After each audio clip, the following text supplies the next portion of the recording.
নমস্কার বন্ধুরা, welcome back to my channel Ahilis কিচেনের সকলকে স্বাগত জানাই। আশা করি সবাই ভালো আছো, সুস্থ আছো। বাজারে কিন্তু এখন অনেক ইলিশ মাছ পাওয়া যাচ্ছে এবং পুঁই শাকও পাওয়া যাচ্ছে।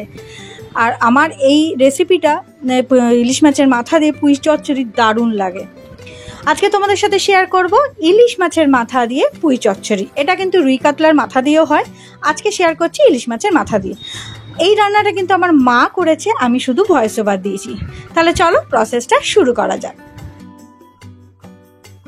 প্রথমে কড়াইতে বেশ খানিকটা সরষা তেল দিয়ে দেবো। এই রান্নাটা কিন্তু পুরো সরষা তেলেই হবে।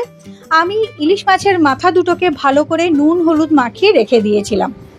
এই জায়গায় আপনারা রুই কাতলার মাথাও কিন্তু ইউজ করতে পারেন। এবার এই ইলিশ মাছের মাথাটাকে খুব ভালো করে আমি একটু লাল লাল করে ভেজে নেবো, একটু কড়া করে ভেজে নেবো। আমার মাথা দুটো ভালো করে ভাজা হয়ে গেছে, আমি তুলে নিলাম। বাকি তেলে আমি একটু নুন আর হলুদ দিয়ে নেবো।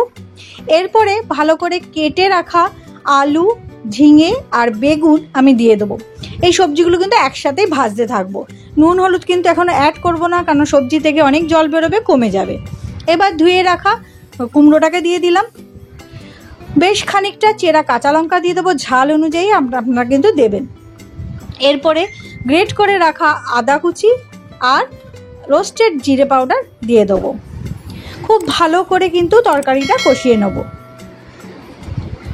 দেখবেন আস্তে আস্তে জল ছাড়তে আরম্ভ করবে আর তরকারিটা কিন্তু কমেও যাবে। এরপরে পুঁই শাকগুলোকে আমি দেবো। পুঁই শাকগুলো যেগুলো মোটা ডাঁটি, সেগুলোকে আমি একটু চিড়ে দেবো, নইলে সেদ্ধ হতে চাইবে না। আপনারা যদি মনে করেন যে টাইম বেশি লাগবে, একটু ভাপিয়ে নিতে পারেন পুঁই শাকগুলোকে।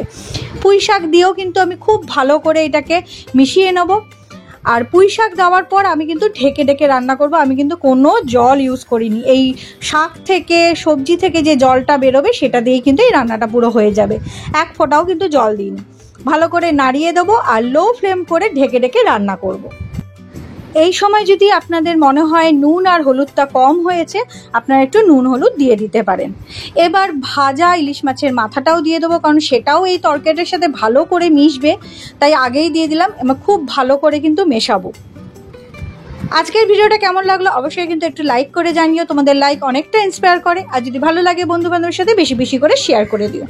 আর নতুন যদি বন্ধু হয়ে থাকো, ভিডিও ভালো লাগে, আমাকে সাবস্ক্রাইব করে পাশে থেকো। সাবস্ক্রাইব করার পর পাশে যে বেল আইকনটা আছে সেটা কিন্তু অল করতে ভুলো না, তাহলে যখন যা ভিডিও দেবো তোমাদের কাছে পৌঁছে যাবে।